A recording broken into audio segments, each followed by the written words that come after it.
আমরা 12টা 10 সময় সংবাদ পাই যে সিও বাজার ফিলিং এলপিজি গ্যাস ইয়াতে আর কি ফিলিং স্টেশনে একটা বিস্ফোরণ ঘটেছে, অগ্নিকাণ্ড ঘটেছে। সাথে সাথে আমাদের ফার্স্ট কল এবং প্রথম ওয়াটার টেন্ডার এবং দ্বিতীয় কল গাড়ি রওনা দেওয়া হয়। পরে জানানো হয় আবার যখন যেহেতু আগুন পড়ছে কেমিক্যালের গ্যাসের আগুন, সাথে সাথে কেমিক্যাল টেন্ডার এবং পটন গাড়ি নিয়ে রওনা দেয়।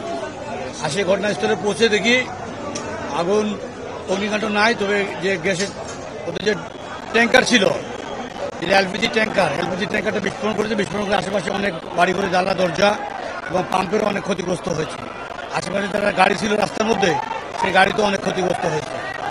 তো এটা গ্যাসের চাপ ছিল, মানে দীর্ঘদিন এটাতে গত কয়েকদিন আগেও আমরা আসছিলাম গ্যাস লিকেজের কারণে।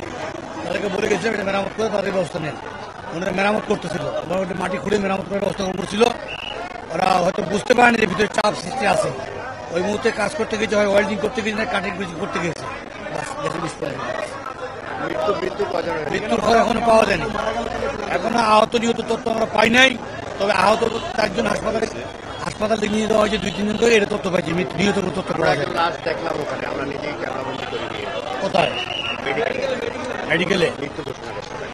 তাহলে আমরা এখনো মেডিকেল যাইনি, যেহেতু মেডিকেলে বসতে পারিনি আমরা। আর আমরা আমাদের গাড়িতে কোনো ক্যারি করিনি, কাউকে কোনো আহত ক্যারি করিনি। তাদের ক্ষয়ক্ষতি আশেপাশে তো অনেক বাড়ি করে গাছ ভাঙছে, তদন্ত ছাড়া বলা যায়।